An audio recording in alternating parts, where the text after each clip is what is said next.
So, good morning to all our participants in the United States. Good evening to my son and daughter-in-law in Israel, and Shabbat Shalom to everyone. The name of this program is Everyday Israel, a day in Or Yehuda.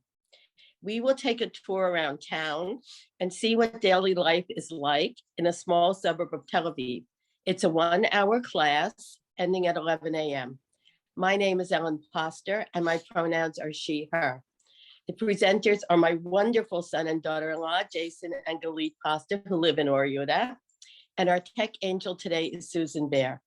If you need to communicate with Susan during the class, just message her in the chat. This class is being recorded, so if anyone does not want to be recorded, please turn off your video now. And this class will utilize closed captioning. We invite you to add your pronouns to your Zoom name, and if more than one of you are sharing a screen, you can adjust your name to indicate that more than one person is watching. Rodef Shalom cares equally about Jewish learning and creating profound connections. And those connections include connection with the modern state of Israel. As Reformed Jews, we are part of a global community that embraces Israel. And so everyone is welcome this morning to share a bit of everyday Israel together. Susan, can you put the prayer for study on the screen? Thanks. We will keep everyone muted because of the Zoom delays, and I'll say the prayer for study for us, and I hope you'll join me in your homes. I don't know where. Can we? There it is. There it is. Baruch atah Adonai Eloheinu melech haolam asher kiddushanu b'mitzvotav v'tzivanu la'asok b'divrei Torah. Blessed are you, Adonai, our God, sovereign of all, who hallows us with mitzvot, commanding us to engage with words of Torah. Okay, thanks. So Jay and Galit have prepared a video tour taken through the window of their car as they drove around Or Yehuda for us. So they'll stop the video frequently along the way to talk about what we are seeing. So this is the time to ask questions. So please put your questions in the chat or use the raised hand symbol. And Susan will relay your question or unmute you so you can ask your question directly. If there's time after the video, I have some questions for Jay and Galit about their lives in Israel. And that's another opportunity for you to ask questions too. So Jay and Galit, I'm going to turn this over to you and ask you to tell a bit about yourselves and then start the tour. Okay. Okay, my name is Jason. I'm Ellen and Stan's son. We're living in Or Yehuda, Israel, which is outside of Tel Aviv. And I do custom metal fabrication here for a local Israeli company. And what else is there? I studied, I grew up in Newton, Massachusetts, moved to New York to study art at School of Visual Arts, started metalworking in New York. And when I moved to Israel, I went to Ulpan. The first, after 3 weeks here, we moved to the Ulpan for 6 months, 5 months. 5 months. Yeah. 5 months. And then we moved to Tel Aviv, not together. I moved to Tel Aviv and she moved to Tel Aviv. And I started working. And it was hard in the beginning working without Hebrew. So, so I went from job to job and slowly found my way back to where I was doing the same type of work where I was doing in New York. Okay. My name is Galit. So as Jason said, we met in Ulpan here right after we made Aliyah, just a few weeks after we made Aliyah. But actually, the funny thing is, we were on the same flight, Aliyah flight, coming with Nefesh B'Nefesh. So that's kind of cool. We found that out later when we were in Ulpan together. I'm originally from California. I studied psychology and sociology at the University of California, Santa Barbara. And very soon after university, I came to do a year here just to, do a program. And I fell in love with the country, and that was it. I made Aliyah. My grandmother is here, and I have some cousins and aunts and uncles. And Jason and I became friends in Ulpan. And then soon after Ulpan, we started dating and got engaged. And We were started two of the people that moved to the same neighborhood in Tel Yes. Aviv when we moved. And I had a little crush on him. And I had a dog, and he lived right near the dog park. So I would call him all the time and say, "Want to come meet me at the park?" And he did. And we became friends, and then started dating, and that's how that happened. Yeah.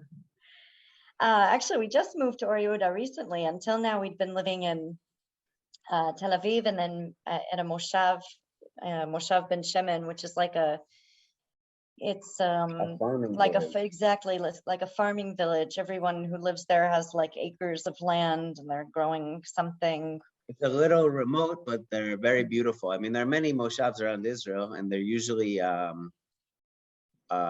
agriculturally oriented and pretty.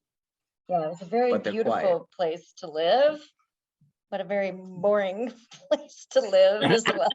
So, yeah, I found it. I was working there at the time Yeah, for a company so it was very convenient for me. yeah. So I guess that's it for We have introducing one myself. question, Galit. What Sure. you do for your professional life? Cool. Well, actually, when I got here, I taught English for 9 years, but I found that eventually I just wasn't making enough money doing that. So I joined the company Payoneer, and I've been a customer approval representative for 2.5 years now, which essentially means that I review identification documents and other documents that we request, and I look out for fraud from the customers, and I follow AML and OFAC guidelines. Basically, my job is to review the people before they can sign up for an account with Payoneer, which, if you haven't heard of, it's a B2B payment platform. It's business to business payments online. That's the company I'm working for now. Just went public, actually. It's an interesting company. If you're interested, you can look it up. It's like to pay. And I think our prime minister made a lot of money when it went public, right? I'm sure a lot of people made a lot of money when it went public. It was a very fast growing startup. In the last 10 years, it's just like really been a success. Wonderful, thank you. So we'd love to show you the videos that Jason took of the neighborhood. We also have some photos to show you. And I thought we could talk a little bit about our daily life as well. Or Yehuda is very quiet compared to Tel Aviv. It's really, it's not boring. It's a nice place to live. It's nice. It's comfortable, but it's, there are no high rises and things like that. All right, let's do the video. How do I turn it on? Sure. Should I be sharing from my screen the video? Yes, I think we decided that you would do that because you know when you want to stop. Okay. Sorry, I didn't realize that. So we'll start with photos. And Jason, if you can send me the video from your phone to my WhatsApp, and then we'll be able to share the video. No, I don't know how to do that. I emailed it to. I can try the video if you would like. It doesn't WhatsApp. It does 2.5 minutes. Okay, so we'll have you share the video because actually we weren't prepared for that. Sorry about that. I thought. We don't actually need to pause the video. We can talk sort of over it. And then we'll talk at the end about it. Okay, let me just find. We can talk a little bit during, well, we'll see. There's a quite a bit of just like driving through the neighborhood that we can talk a little bit during that. Susan, if you want to pause it if for anything, then you can pause it and we'll talk about whatever it was. Yeah, let me just find where it, there we go.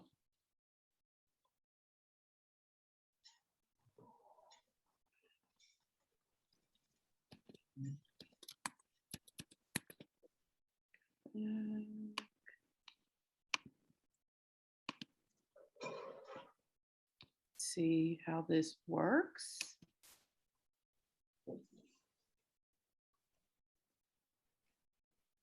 Now this is right across the street from us, and it's a shawarma falafel restaurant. And I chose to video it to show. I don't know if you can see very well, but Or Yehuda is a lot of religious people live here, so you can see that restaurant. You know, of course, it's kosher with a lot of religious people. This is directly behind our house. And I'm pretty sure this was Yom Kippur. This was Yom Kippur. And it's a little bit uncomfortable to video during Yom Kippur. We would have really liked to show you how the streets looked, but it's a little bit it's a little bit embarrassing. We didn't want to be disrespectful. It's a very holy holiday, obviously. In Israel, nobody's with their phones or, you know, but we did get a few shots of some things on Yom Kippur that we'll be able to show you. That's our gate. This is our backyard. This is inside of our yard. We've got dogs so they can run around there. That's one of them. So the neighborhood actually has a lot of old houses that are small with big yards. Oh, I definitely wanted you guys to see this because I don't feel like there's vegetable markets like this so much in the US, just everything outside, like a real shuk. And, you know, on Fridays, which this isn't on a Friday, but on Fridays, it's so busy. There's a little bit of pushing and people cutting in line and, you know, getting each other out of the way. This is just a pretty street in Or Yehuda. We decided to drive down to show that, you know, just to show a prettier side. There's really an old Or Yehuda and a new Or Yehuda. Yeah, this is a bit of the new. And this is about the middle. This is about the middle, but you know, you'll see in the older side, there's like, you know, apartment buildings, but they're not that tall and they look old. This is sort of a newer area, but it's not super new. We didn't actually drive around the newest side of Or Yehuda, so this is kind of newer, but it's still pretty old. And this is next door to us. This is the synagogue next to us. Right.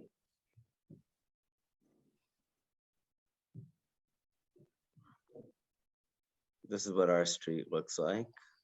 Yeah, our street is pretty much we live on the main street of the city. And so if you go all the way down our street, you'll hit like a mall and a bank and sort of a busier area. But still, even with, you know, the stores and the mall and the bank, it's a pretty quiet neighborhood. It's not like Tel Aviv where, you know, it's hustling and bustling all the time at all hours of night. Or Yehuda gets pretty quiet in the evenings. Although you'll see that teenagers go out on Friday nights and Thursday nights and Friday nights, which are the weekend nights here. And the parks are full until like 1 in the morning, 2 in the morning in the summers, while, you know, just teenagers are a lot more, I feel like it's a lot safer and more comfortable, like in terms for parents to let their kids out. It's just a much safer environment to walk around Tel Aviv and Or Yehuda and the center cities. It's kids are allowed to go out and they have a bit more freedom than they do, I feel like. I mean, definitely from where I grew up in California, I wasn't allowed to, you know, hang out till 2 in the morning at a park. That was not that wasn't really acceptable. in California, but here it's pretty common. This is one of our shopping areas that we do shopping at. You know, we're gonna pass the store we buy dog food at, and past the store we buy, you know, household items at, and that kind of stuff is all around here.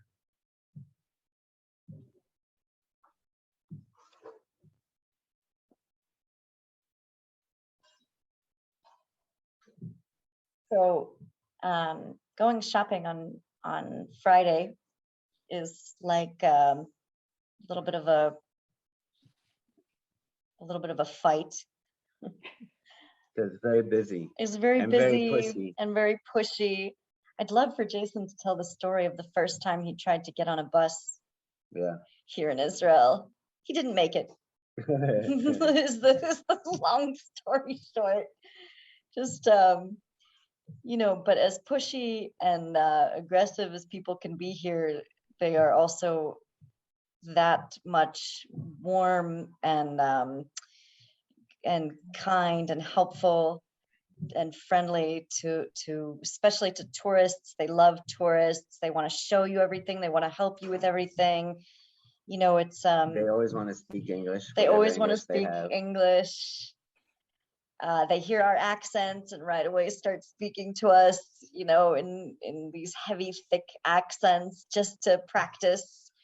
Or Yehuda, not a lot of people speak English. The No, older people don't speak English. The younger people do speak English for the most part.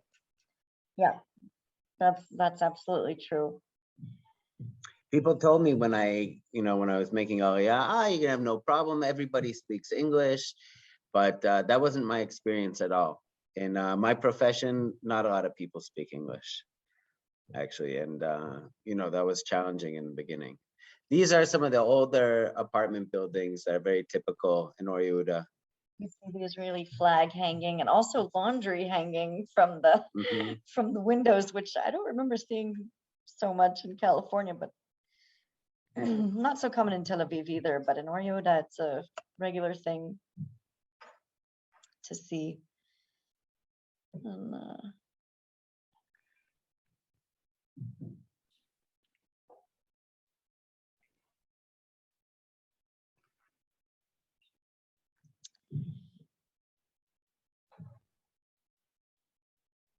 Or Yehuda's pretty mixed with like levels of from religious to less religious. But Or Yehuda has a lot of pretty religious community. That's a large Orthodox It has a large Orthodox community, but also a large secular community. It's a real mix here. A lot of Ethiopians. A lot of the Ethiopians who live in Or Yehuda are religious. Yep. It's actually a very interesting population here. The older people in Or Yehuda there's a lot of Persians and Turkish Iraqi. and Iraqi people that have come and stayed in Or Yehuda. And the younger generation is like really just a mix of those, Bukhari, and also Bukhari, which is in English is Uzbekistan. Right, Uzbekistani. We have a question. Georgia. What is the population and is it a That's a variety good of question. I'll backgrounds? Google that right now. I don't know the population of Or Yehuda. Oh, you mean the number? Yes. Oh, I have no idea. That's a I'm good Googling question. it now. What is population of? This is the central area of our city. It's got the mall and the bank. Oh, go ahead. 36,813 as of 2019. Oh, that's a lot more than I thought, to be honest. It's small though. I mean, you can really walk across Or Yehuda, the entire city, in maybe 40 minutes. We have these cute little circles that are decorated with like plastic cows and wells that are spilling water. It's like really cute. They really decorated the city with some cute things. This shopping area on the right is where Galit's mother explained to me that Safta, our Galit's grandmother here, and them did their shopping when she was living here as a teenager. Yeah, this has been here for Abu quite Revin. quite a And you can while. see it. I think it's written on the sign in Hebrew. Or you definitely see it in one of our pictures later. Here, there it is. Yeah, Shuk Abu Leben. Yeah. Boy, we've got a few pictures as well to go through to show you. You know, daily life here, I can't say is all that different from daily life than what daily life was for me in California. No, it's a commuter city. Some people come in because now they're building a more high-tech district. So there's some offices and stuff, but most people probably commute out of Or Yehuda to work. You can see one of those cute little circles here. It has a tree house in this one, which is super cute. You know, everybody here pays the property taxes, you know, to the city hall. But one thing we like about Or Yehuda is really they do spend the money on the city, and it's a nice city. They take care of the city. A few specific things that stick out in my mind that are really unique to Israel is Yom Ha'atzmaut, which is the Day of Independence, which actually you'll see some Which of the has been so videos for different that, after COVID. which the has been last so couple different years. since COVID. But Or Yehuda really knows how to throw a party. They have some of the most famous singers in Israel come. Now we'll see that.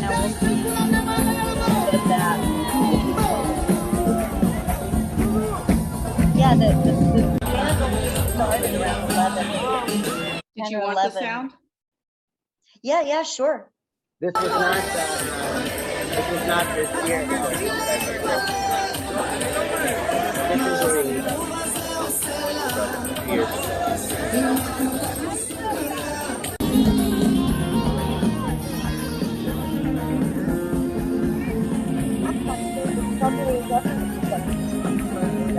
Oh, I just saw that one chat. I'll take a look at it. This is Eyal Golan performing. He is one of the most famous Mizrahi singers in Israel.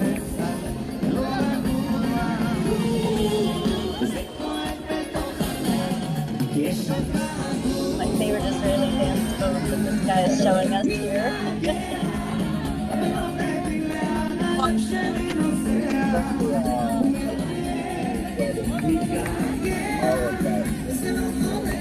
Yeah, with the fingers snapping and the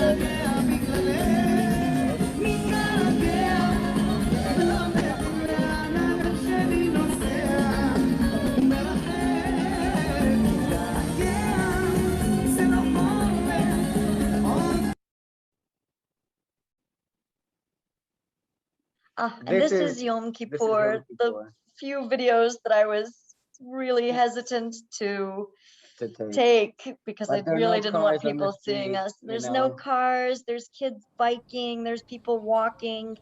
This is actually one of the quieter times of Yom Kippur. It's around 4 or 5 when people are resting, but in the morning and the night before, the streets are just packed with people. But also less, this year, of course. Less this year. Yeah, less this year and less last year.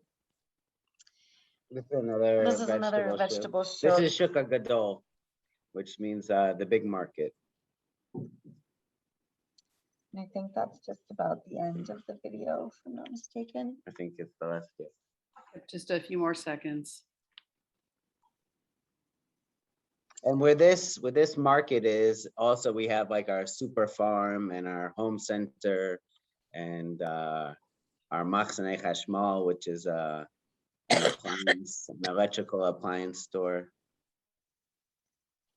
Yeah, so that's our neighborhood. So we have the holidays here are. Go ahead. We do have some ahead. questions in the chat when you're ready. Oh, sure. Yeah, let's go ahead and take a look at those. So Gail asks, can you address what's the form of government in Or Yehuda? Are there any security concerns, sense of community? For sure. For sure. It's a small community. I think it's pretty close, you know. You have the city hall, you know, which they call the Area Or Yehuda. And then you have the Rosh Ha'ir, the mayor, I guess. And you know, we had a problem one time at our apartments with something that was tied to the city. And you know, he called the mayor, like he knew her. And that happens a lot, you know. So, you know. Yeah, our gardener, he's the town, like he knows everyone in the Busybody. town. He's the town busybody. If we have like a question or an issue, we can ask him something and he'll know who to call, he'll know who to talk to. He'll help us out. He'll say, well, I just spoke to the mayor on your behalf. It was definitely not an issue that should have been a concern for you. And I told him that, and he's very sweet. He always tries to help us out. I can't think of a day where I don't go. If I'm shopping around Or Yehuda or walking around, I'll definitely see at least one person that I know, if not. And I've only lived here 3 years. So, I mean, I know all the guys that work at the stores. Every time I go in there, we have a chat. I recently found out that I'm exactly a day younger than the guy who we go get our, snacks from down the street. And, people know each other and they wave to each other and they holler down the street, Shabbat Shalom, Achi, and it's a very, very, very friendly neighborhood, very safe neighborhood, very secure neighborhood. There's never a feeling of insecurity, I think, except, of course, during times of unrest or during war. There's definitely, there's fear all over the country during those times, because you have the alarms happening, at random times. And so that's a little bit scary. But, actually it's also a very, to look at the positive side of that, it's also a very bonding time. People are running into these miklat together. What's the word? The shelters together. And you see, you just see like the kindness people show one another. Where's this person in your family? Is this person safe? And whenever someone's scared, there's always, someone there that's gonna provide comfort and show kindness. And it's a real time where you see people in Israel are very much there for each other. So I see that someone asked about the Babylonian Jewry Heritage Center, and I pass that all the time saying, I have to walk in there one day. I have to walk in there one day. I have to walk in. So we have not been inside, but we have been inside the Golda ice cream shop, which I also see is in the same question. They're so good. And they are so good. Jason and I like going there in the evenings in the summers and just sitting outside and having ice cream. And there's like a nice big park area nearby with. Yeah, we didn't get a video of that, but it's cute. It's a cute little area there.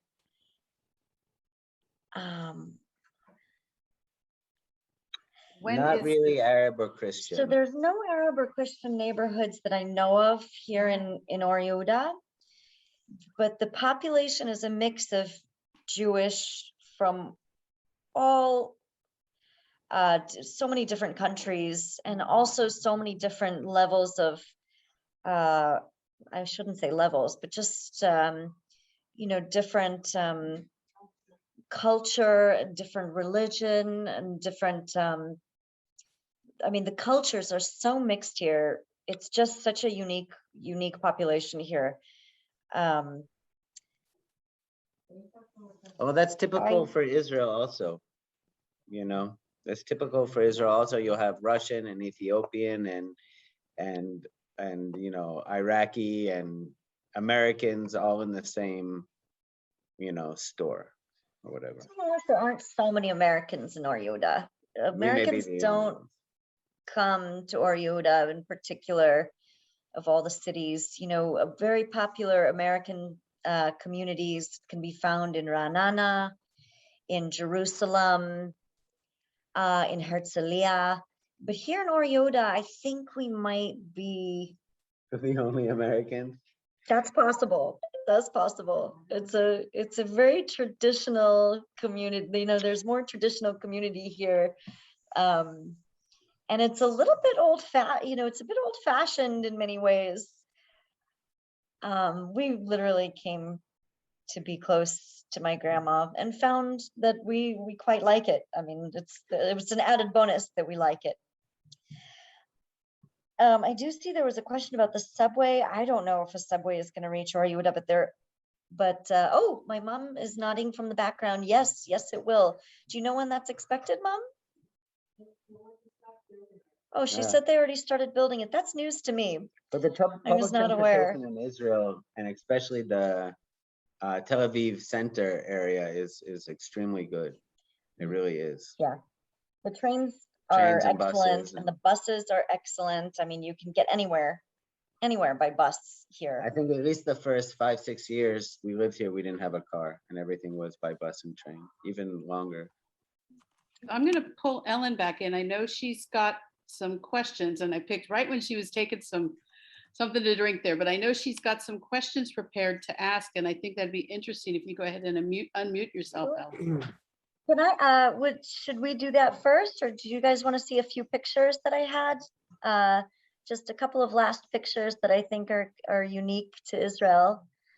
And then Galit, we had a question from Elaine. Could you just answer that one question? Because I thought it was a really interesting one. Sure. And then Yeah, I did want to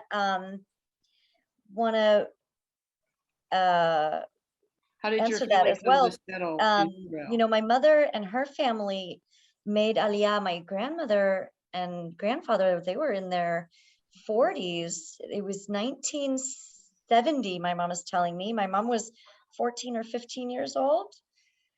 And my dad made Aliyah as well from Iran.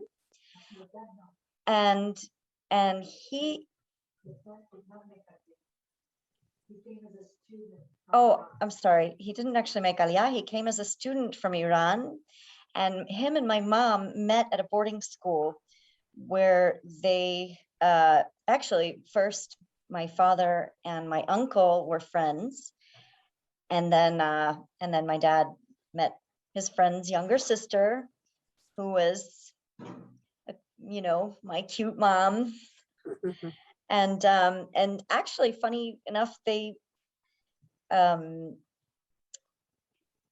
my dad's sister had made Aliyah, and then, you know, his other brothers and sisters are in California, New York, and it's really more of my mom's family that's here. They all slowly came to the country, you know, in the 70s.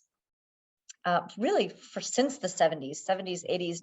I mean, even just recently, my cousins made Aliyah from Turkey as well, and they're here too now.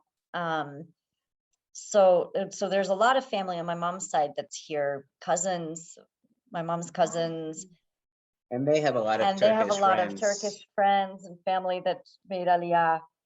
So that's kind of how that happened. One thing that we've learned from meeting, you know, people from Turkey or from South America, our Opan had a lot of South American people, is that they know everybody in their communities. Mhm. They know all of the Jewish people in their communities because they go to Jewish schools, and the Jewish community is much smaller and tighter. And so, you know, when they make Aliyah, all of a sudden they have like 30 friends in Israel because they just know everybody from that community. My cousins here that made Aliyah, they have like 30 Turkish friends that made Aliyah before them. And they have a really close community, just like Jason said. Yeah, absolutely. I see that there's also a question about parts of daily life that are surprising and possibly unpleasant. The driving. Oh, people are so I mean, angry I'm on the from road. driving in Boston and New York, and they're just so much more aggressive here, and dangerous. And there are statistically way too many accidents and deaths here from traffic. Another unpleasant thing is we forgot what customer service looks like. That's true. That's not something that really exists here. I'm exaggerating. They don't put stuff in a bag like at the convenience store for you. No, they And if sit you ask there for a and bag, it's typical scroll they through just their throw the bag at you. phones They just, and you wait know, for you to bag your groceries. It's like, you're not done yet? Okay, I'm just gonna look at my phone until you're done. it's And hard you're for like, Americans. it's very hard Yeah, for yeah. Americans. At the restaurant, just customer service is just not very common. Tourist restaurants Yeah. have good customer service, because they're tourist restaurants and they know, but That place I videoed across the street, which was the shawarma falafel place, there's no I won't even line. go in there to order food I hate because this. of how difficult it is to wait in line and get your order there. As Galit First of all, goes, because there is I no won't line. eat. It's a huddle, and sort of whoever gets in first, a lot of cutting, a lot of Reaching over people, people, shouting. shoving, shouting. So this was definitely one of the most difficult things. The most difficult things for me to deal with is the is kind of having to push. You have to learn to push your way to the to get your turn. Yeah, I definitely remember even as a kid that it seemed a lot crazier. I just saw the comment, we weren't there in '68. If you think it's crazy now, absolutely. I mean, there's definitely, there's a lot more order now. Like now you go to the post office and they have numbers so that you don't have to, deal with the anxiety of just like maybe not ever reaching the front of the line. Now they have numbers at the pharmacy, they have numbers at the post office. And they have appointments also actually now at the post office, but I think that's more because of COVID, so that they have very few people inside of the post office at the same time. And I did want to show you guys a few pictures of just some things that I thought were unique to Israel. I'll share my screen in just a moment. I just want to find the pictures first. Okay, I'm going to go ahead and share my screen. Let's do this screen.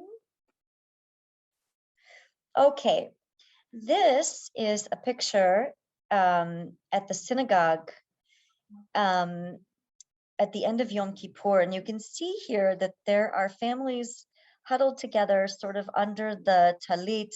And it's actually a really, I think, a beautiful thing to see is the head of the family often is, the father of the family, sort of traditionally is known as the head of the family, will, hold his hand over everybody's in the family's heads and say prayers for them for the coming year. And it's a really beautiful thing to see. And I didn't really want to interrupt these moments. Wait, go back. The other thing we see in Israel is that, even the secular Jews, like all these people, they're not necessarily religious. That, their daily life is secular, but for the holidays and things like this,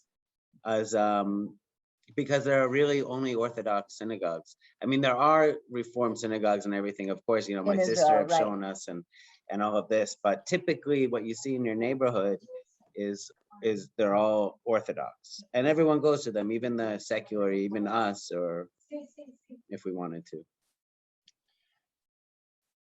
This is actually just a gift basket I made for my grandma. They're not all personally made, but it's a very common thing on the holidays that whoever is hosting your family dinner, you bring them like a gift of a plate of sweets and cheeses or snacks and whatever. So this is the one that I made for my grandmother last Rosh Hashanah. This is Yom Ha'atzmaut. Just a group of guys sitting at a bus stop On top on of top the of the bus stop, celebrating, hanging out, having fun. You can see, some are more religious than others. Some are wearing kippas. And I just thought that was, and you can see all the Israeli flags in the background. I thought that was just a nice thing to see. And that's the video. Oh, we're back to the videos again. Oh, this is just a family dinner at my grandma's house. That's my grandma. There's Jason back here. And that's just a regular, actually, you're about to see the table in a few minutes as well. We'll show you the setup with the wine and the bread. And I think that's it. More pictures of the shuk. And I would definitely love. There's the sign of Abu Levin. Oh, sorry. We'll just go ahead and show that one Because every time we pass it, her mom says to me, this is called Abu Levin. This is where we used to shop. Yeah, this is a real staple of Or Yehuda. It's been there, Forever. 30 years. Her grandma has been in the same apartment, I think, for 50 years. 50 years. Yeah. And this is where they would go to shop. This is on a Friday. You can see that there's quite a few people. It's not super busy, but yeah, but that's our neighborhood, and that's some of the things that are unique to Israel that I think actually make it quite pretty. I don't know why, but I just loved this area of pickled foods, and I just think the shuk is such a different experience in Israel and than it is in the States. I feel like in the US there's big supermarkets everywhere, and maybe there's some smaller markets for sure, but the outside shuk is definitely just a really unique thing. I'm going to go ahead and pass it on to Ellen, and I will stop sharing. How do I stop sharing? Let's see here. Be up at the top.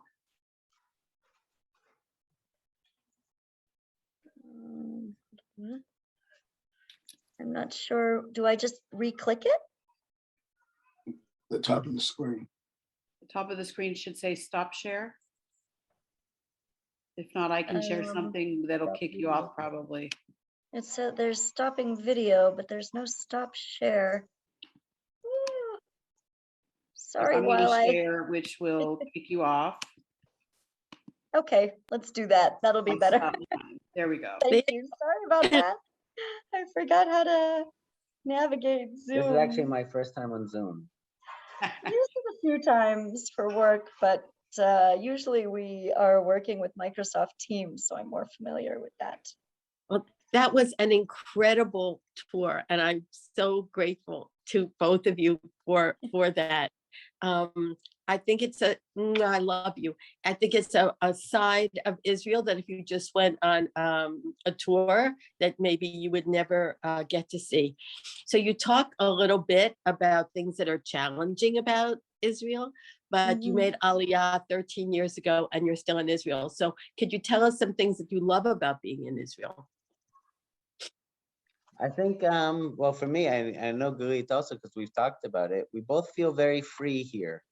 Even though it's a security state and the police are allowed to stop you for any reason and ask for your ID or what's in your bag or any of this type of stuff, we still feel very free, more free than we did walking around the States. I think a part of that is safety, like in terms of there's a lot less violence and a lot less crime. Not that there isn't any. Yeah, I don't want to sugarcoat, because there obviously is. But, like I said, when I came here as a young adult, I would never walk in the streets of San Francisco alone at 1 or 2 in the morning. I mean, that's just unheard of. Here, it's normal.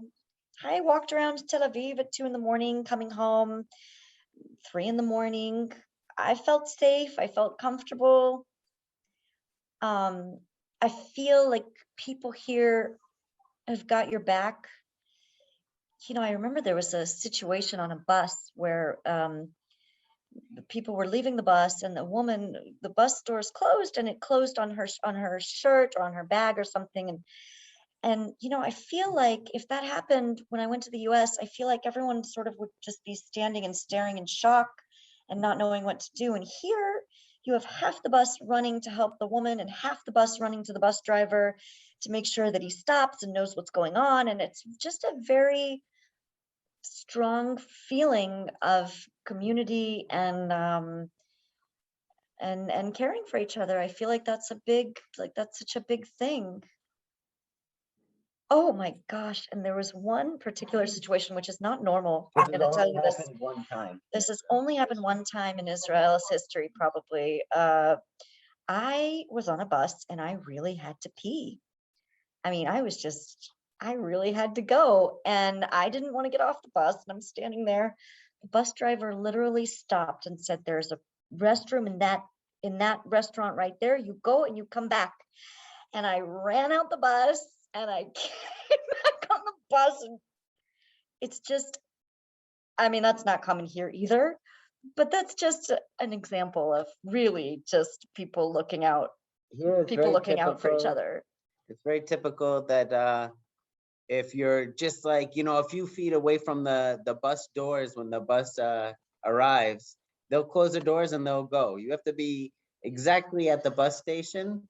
If you're just they don't wait, they close the doors and they drive. Jason, that's my bus story. Jason was like the first person at the bus stop.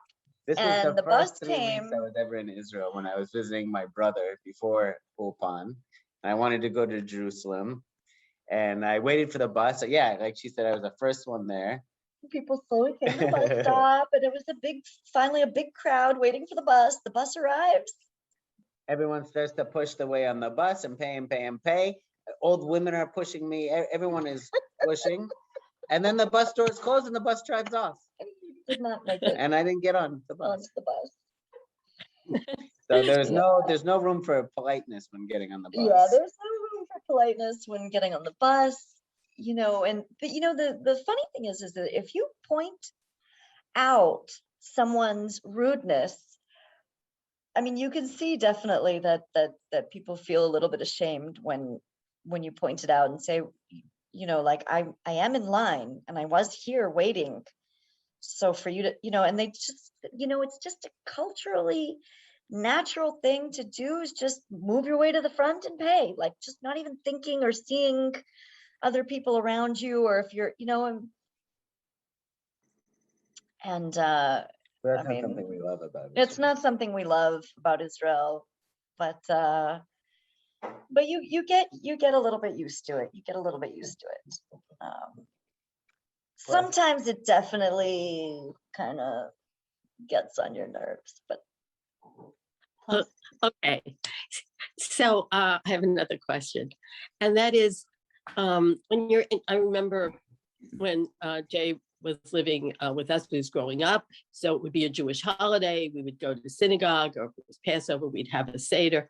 But I'm wondering how is your Judaism in Israel? I think it's different than in the States.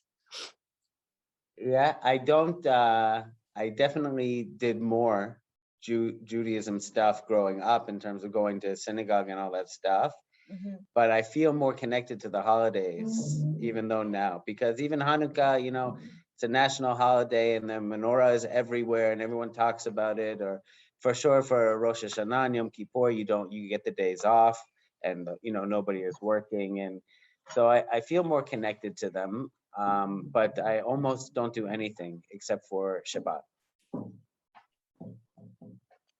Yeah, I agree. We celebrate Shabbat with Savta when my mom is here. When my mom's not here, we'll come over on Friday or Saturday to hang out. But we don't want to put the pressure for her caretaker to cook every single Friday.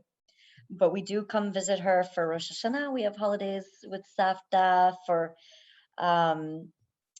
Pesach, we come and we have the holiday with Savta. We read from the Agadah. Last year, we read from the Agadah a little bit in English. We didn't do the whole thing because Savta doesn't want to sit through that anymore. She's at an age where she's okay without doing the whole thing. But but yeah, we definitely feel it. The menorah in the city, and there's in the streets, there's just all the traffic on the Erev Chag. Everybody trying to get home. The supermarkets are super packed. You can't find parking anywhere in the supermarkets because everyone is just doing their last minute shopping. There's specials on like wine packages, or the kind of packages like I showed you in the picture that you would bring to your host's home. There's a lot of ready-made packages, and everywhere you go. It's just like for Christmas or Thanksgiving, except it's, So the it's, yeah, regular Jewish holidays. so it's nice to have the Jewish holidays be the center of attention, which is different for us for sure. Are there any last questions? I see here in the chat, someone asked about coming after the age for joining the army, and how does that lack of experience affect us socially? And it's a very good question, because when I came here initially, I did feel a little bit left out of that experience. I think both of us have made a lot of friends here that are really mixed Israelis and Americans. And that's definitely, now at this age, I don't feel that effect. What about you? Do you feel like that's, it was about coming after the age of joining the army. Oh. And No, but there's some cultural stuff that we missed, that I missed, and yeah, and things like that. But our group, our friends are really a mix of people from a lot of. I work in a company that's people from all over the world, and I also worked at a company that had a lot of Americans. So our group of friends are a mix of Americans, French, and Israelis, and and Russians, and I mean, it's really we've really got like a mixed group of friends. We do have a lot of American friends that from my previous job working in a school for teaching English to adults. American friends.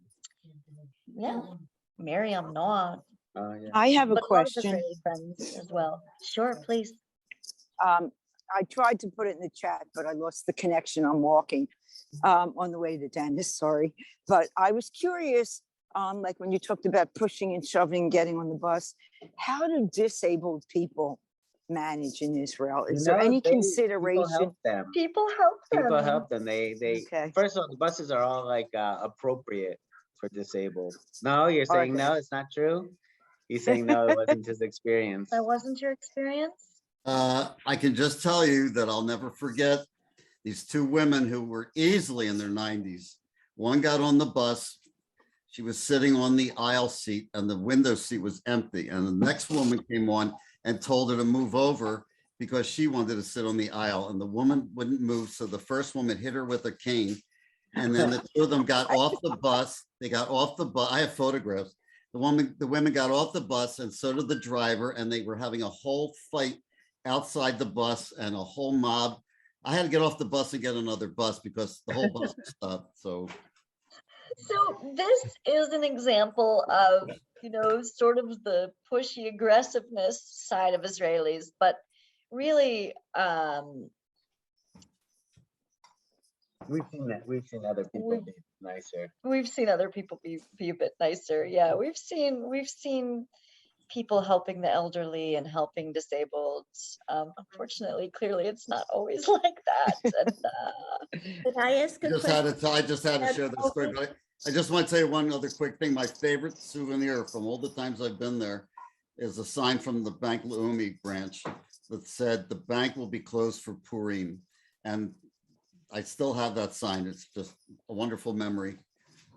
yeah. I was wondering if I could ask about how your town dealt with COVID. It looks like everyone seems pretty safe. Has it been a very responsible, I mean, have you mostly been the same in your responses? Is there any difference between the ultra Orthodox and the rest of the community? Yes. Well, the The same. ultra-Orthodox specifically don't follow the separation rules a lot. Typically they have the highest rates here in Israel. I mean, by a lot. You know, they have denser communities with fewer restrictions, and they restrict themselves less in terms of, you know, packing into the Beit Knesset and different things like that. So they have higher rates for sure. And unfortunately, a lot of that comes from the religious leaders just spreading a lot of misinformation about COVID. And it sort of gives people this attitude that, you know, if I got it, that was God's will. And so as Jason said, it's really the community with the highest number of infections. And that's not to say everyone. I actually work with a really very religious girl, and she's and her family are always, they're very safe, and they wear masks. And, you know, people just got sick of wearing masks too. It's not even just the more religious communities. We go into the stores and people just don't want to wear their masks anymore. And it's not political, and it's not, you know, there's not religious. People just are, you know, whatever about it. But is Except, everybody you know, when you go to the vaccinated? restaurants and the malls, you have to show your green pass, and you have to have your mask, and you have to, so there's a certain level of strictness in you know, crowded places like that, but like just in your neighborhood stores, people aren't really following the guidelines. But at the same time, you know, the numbers here have been a lot better, I should say, recently. And I think that contributes to the, you know, okay, our numbers aren't so high, it's fine, I'm not going to get it, is kind of the attitude.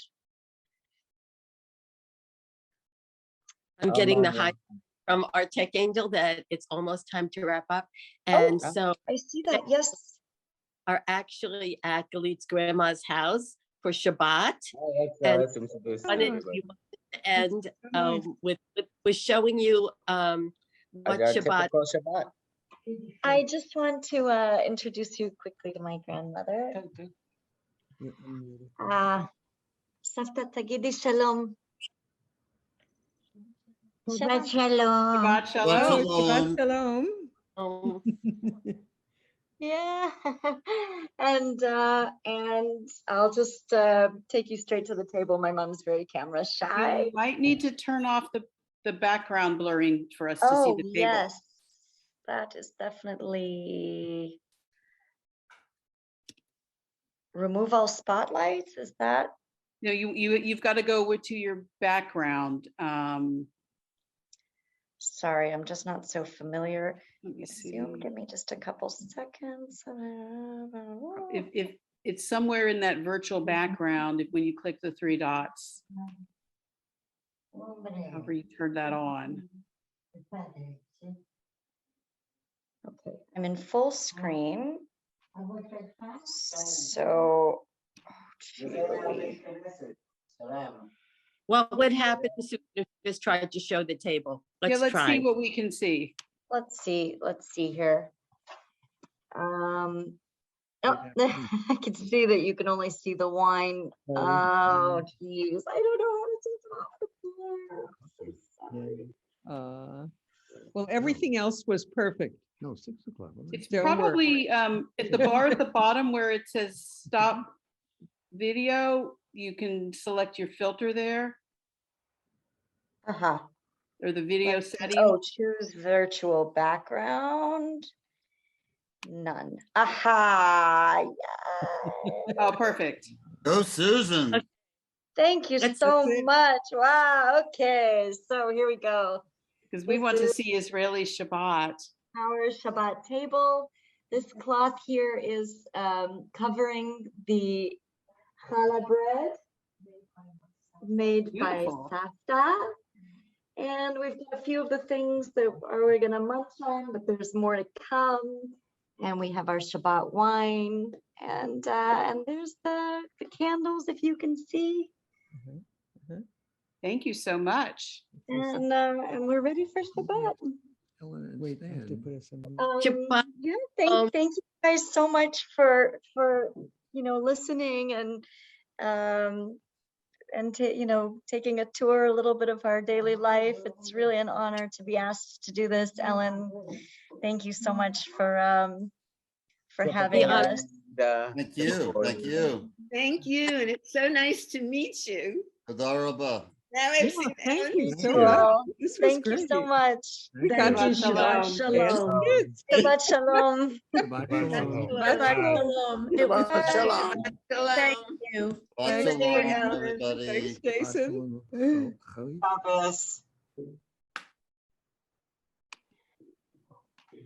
Susan, you did a great job. Thanks. As Thank always. you. As always. As usual. Heart with Angel. Susan, thank you so much. You're Yeah, you're we really, welcome. we really appreciate everything. All Bye. right, thanks, guys. Bye now. Bye. Bye. Is it 6 Bye. o'clock? What time is it now? Oh, hi, Benzion and Jay.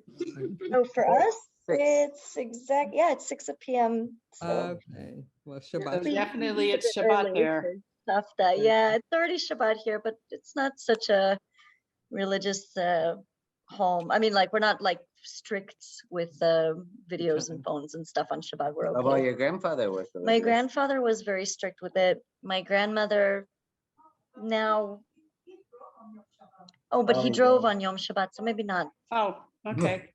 So not that. Everybody Not has But their. strict. for He went to instance, when we shul. signed the contract for our apartment, because we live next to the Beit Knesset, they made but they didn't make, but they had so many complaints with the other tenants that the owners of our apartment put in the contract that there's no barbecue on Shabbat. I'm actually still online. So we don't barbecue on Shabbat, Huh. Right, we're still in the meeting. Yeah, we didn't. All Okay, right. sorry. well, Thank you all, and I'm gonna go ahead and close the meeting. Everybody, Oh, Guys, okay. thank you Shabbat. so much. Thank you. Thank you, Susan. Bye-bye. Bye.